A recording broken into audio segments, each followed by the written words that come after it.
ये सुनिए, हाँ तो टाइम वेस्ट कर देते आप लोग। After being pass by one house, यानी एक सदन में पास होने के बाद इट इज सेंट, इसे भेजा जाता है टू दी अदर हाउस, यानी दूसरे सदन में। किसको भेजा जाता है? विधेयक को। अरे यहाँ हेडिंग है भैया, पासिंग आ बिल, कि एक बिल यानी एक विधेयक कैसे पारित होता है। फॉर अप्रूवल, यानी प्रमाणित करने के लिए, पारित करने के लिए। एक सदन जब पास कर देता है तो उसे दूसरे सदन में भेजा जाता है।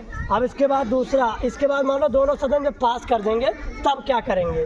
तो प्रेसिडेंट असेंट्स, यानी प्रेसिडेंट की स्वीकृति लेंगे, राष्ट्रपति की स्वीकृति। वंस, एक बार, बोथ हाउसेस यानी दोनों सदन पास कर देंगे क्या? बिल, विधेयक को। इट इज सेंट, इसे भेज दिया जाएगा to the president signs, signature के लिए, राष्ट्रपति के सिग्नेचर के लिए भेज दिया जाएगा। It the bill becomes law, तब क्या हो जाएगा? जब साइन कर देंगे राष्ट्रपति तो क्या बन जाएगा? विधेयक कानून बन जाएगा, और हाँ वही लागू हो जाएगा। और एक चीज़ और सुनिए, इसमें राष्ट्रपति क्या साइन करने से मना कर सकते हैं? बहुत कम चांस, क्योंकि पहले उनसे स्वीकृति लेने के बाद ही क्या किया जाता है? पहले सदन तथा दूसरे सदन में पारित किया जाता है। तो ये वाला टॉपिक आपका हुआ कंप्लीट। अब दूसरा हेडिंग डालिए, दूसरा हेडिंग लिखिए आप लोग।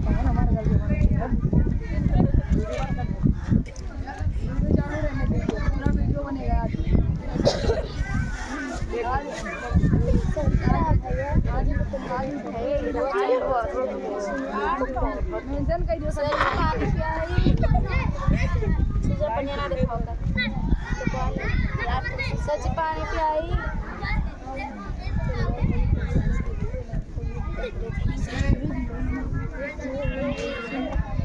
हेडिंग आपका तीसरा है चैप्टर का, सच पानी पियाई।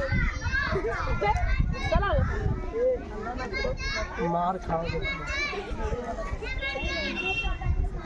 आप लोग लाइव टेलीकास्ट कर रहे हैं। वाई राज्यसभा कॉल्ड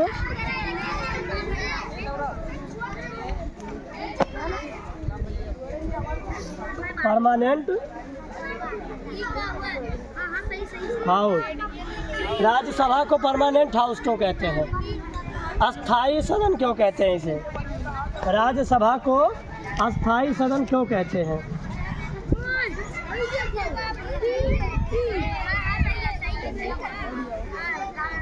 अब हम इसके बारे में चर्चा करेंगे कि राज्यसभा को अस्थाई सदन क्यों कहते हैं।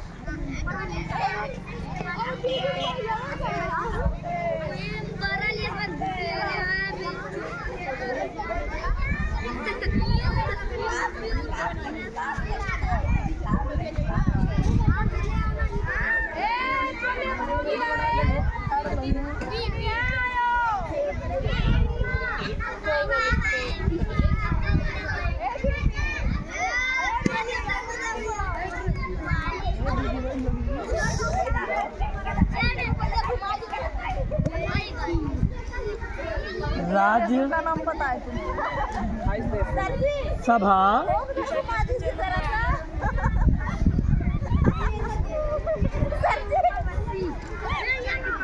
is called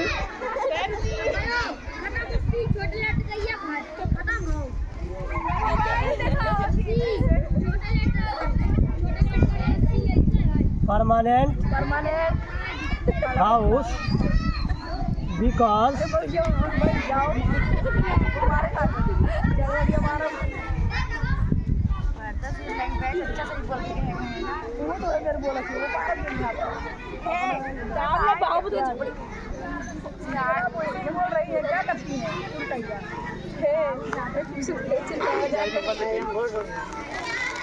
बदतमीजी मत करो, फिर भाई वीडियो बनाने बाद सेवा करेंगे। पढ़ाइए सर, पढ़ाइए सर जी।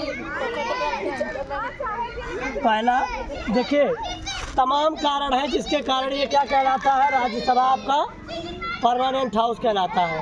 पहला कारण देखो, it is never dissolved as a whole. It is never dissolved as a whole। देखिए, इसे कभी भी पूरी तरह से भंग नहीं किया जा सकता है। इसे कभी भी पूरी तरह से भंग नहीं किया जा सकता है। दूसरा है रजिस्टर ले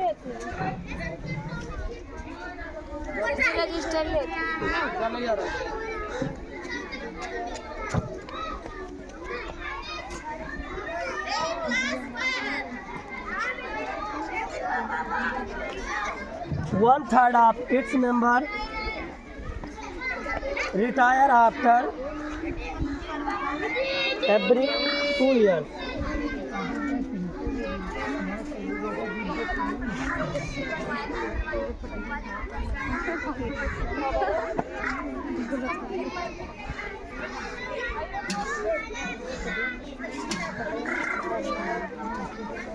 देखिए, इसके जो है 1/3 1/3 यानी 1/3 सदस्य जो है हर 2 साल पे रिटायर हो जाते हैं।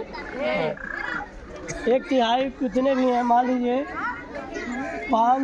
50 लोग हैं तो इसका 1/3 कितना होगा? आप 150 लोग हैं तो इसका 1/3 कितना होगा बताओ?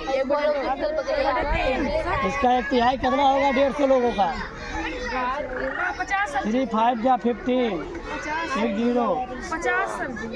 50 लोग हो जाएंगे इसके। यानी इन्हें क्या किया जाएगा? 2 साल पे रिटायर कर दिया जाएगा। रिटायर फिर से चुनाव होगा, कुछ नहीं मिलेगा। फिर क्या होगा? मिटाए इसको। रुक जाइए सर, रुक जाइए। नीचे वाला ना मिटाओ। अरे सब हट जाएगा यानी भी यार।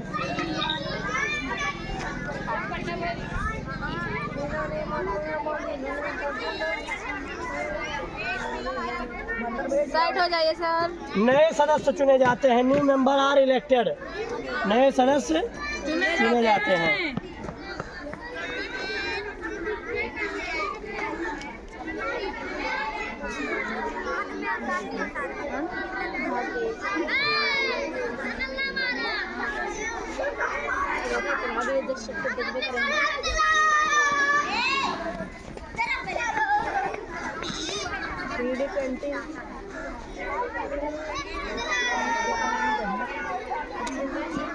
देखिए, नए सदस्य चुने जाते हैं, इलेक्टेड यानी चुने जाते हैं, तो फिर भरने के लिए the seat of retire member, जो लोग रिटायर हो गए उनका जगह खाली हो गया तो उनके जगह को भरने के लिए फिर से चुनाव होता है। यानी चुनाव में हर 2 साल पे हो जाता है। 2 साल। हाँ, जिसका मान लीजिए कार्यकाल सब कंप्लीट हुआ उसका चुनाव होगा। फिर 1/3 जो जिनका कार्यकाल कंप्लीट होगा फिर उनका इलेक्शन होगा। वो हटेंगे, जो भी चुनाव लड़ सकेंगे, लेकिन वो दूसरे भी आएंगे। Each member serves for a term of 6 years। Sir चुनाव नीचे वाला मिटाया था सर। अच्छा, वो तो नीचे वाला मिटाया। सर नीचे वाला। चलो फिर से लिख दे रहे हैं, फिर से लिख दे रहे हैं। लिखो,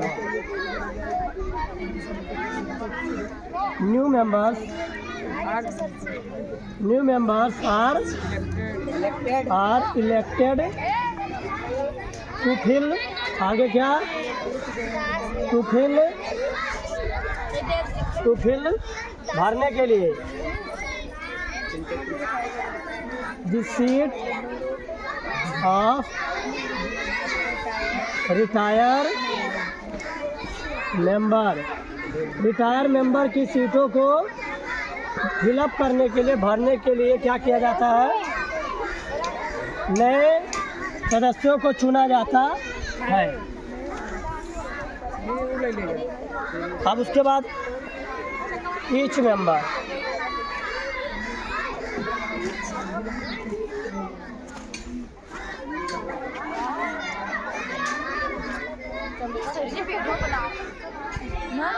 ईच मेंबर, प्रत्येक सदस्य।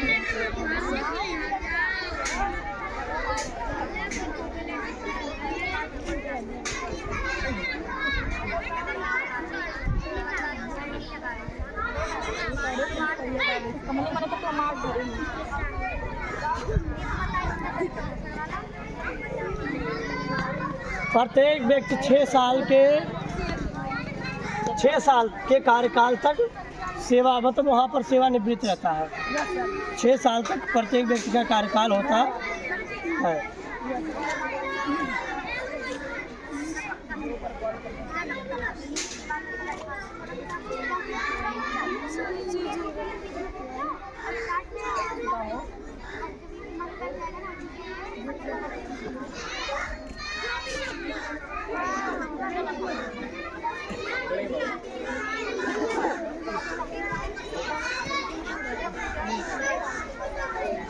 इंश्योरिंग लिखा है, जिससे ये होता है कि जो सदन है ऑलवेज, हमेशा, कंटिन्यूज टू फंक्शन, हमेशा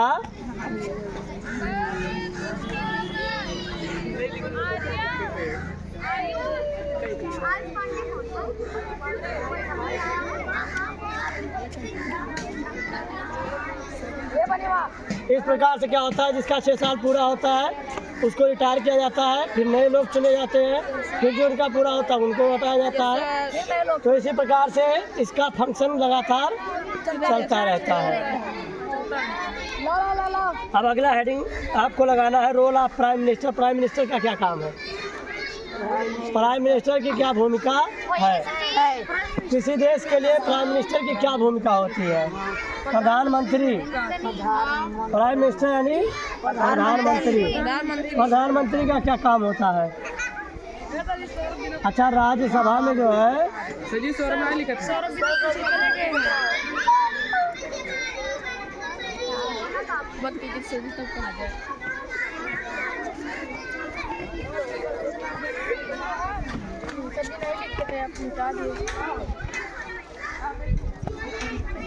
अगला हेडिंग है, role of prime minister.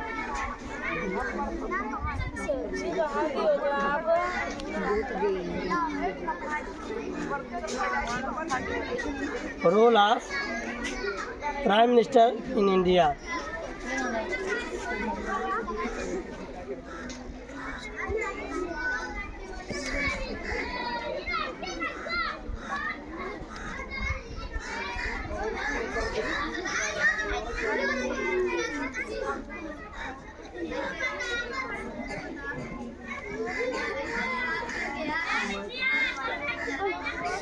Role of prime minister in India, Bharat में प्रधानमंत्री का काम, भूमिका।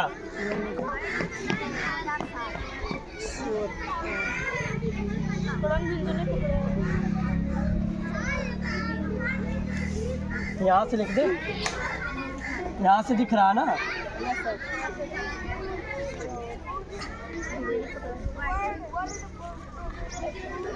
प्राइम मिनिस्टर जो है वास्तव में भारत का हेड होता है। प्राइम मिनिस्टर वास्तव में भारत का हेड होता है।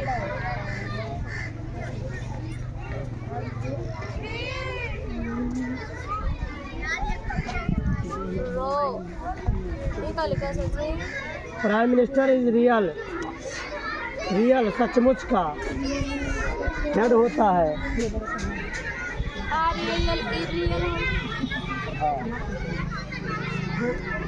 प्राइम मिनिस्टर सचमुच का भारत का हेड होता है, या गवर्नमेंट कर सकते हैं। थोड़ा सा टेढ़ा भी हो गया, लाइन सीधा कर दो इसको।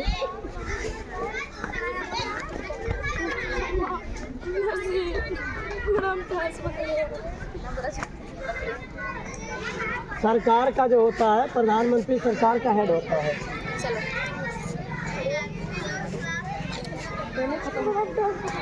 Their मेन रोल्स, उनके मुख्य कार्य क्या है, भूमिका क्या है। Their मेन रोल्स, इनके मुख्य भूमिका, इनके मुख्य कार्य। पहला कार्य लिखिए। प्रधानमंत्री मुख्य कार्य।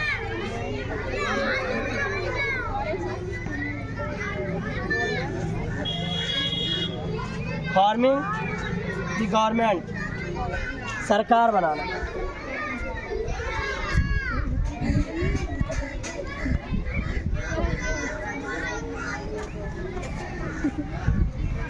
Forming the government.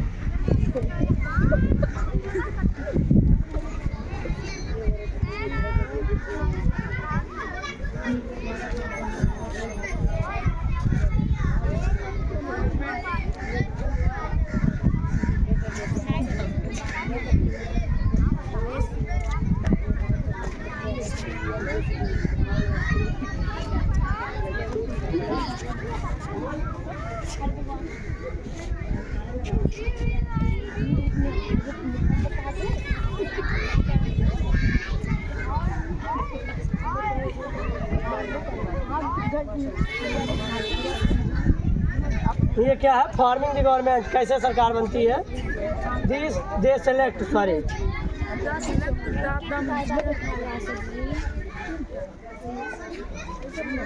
The prime minister select कर दे।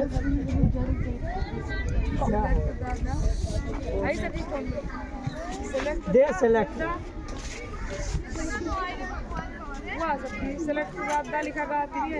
They select the minister of council. देखिए, मिनिस्टर ऑफ काउंसिल का क्या मतलब होता है? मंत्री परिषद। मिनिस्टर ऑफ काउंसिल का क्या अर्थ होता है? मंत्री परिषद यानी मंत्रियों का समूह। यह जो प्रधानमंत्री हैं वो मंत्रियों के समूह को चुनते हैं, यानी मिनिस्टर ऑफ काउंसिल चुनते हैं। आप मंत्री परिषद या लिख सकते हैं मंत्रियों का समूह। मंत्री परिषद या मंत्रियों का समूह।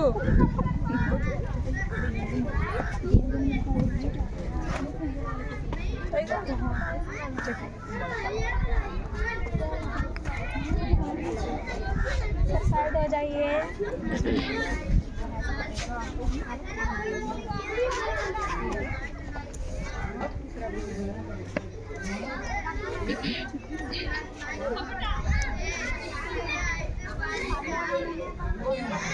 मिनिस्टर ऑफ काउंसिल को चुनने का काम होता है प्रधानमंत्री का।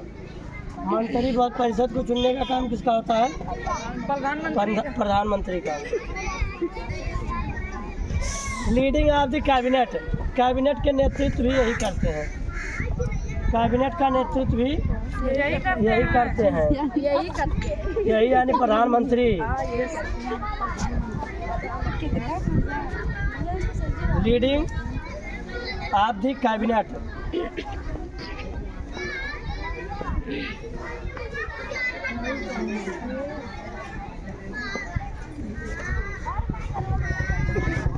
Leading of the cabinet. Sir हाथ दुखने लगा। अरे रुक जाओ, पहले छाप तो दे।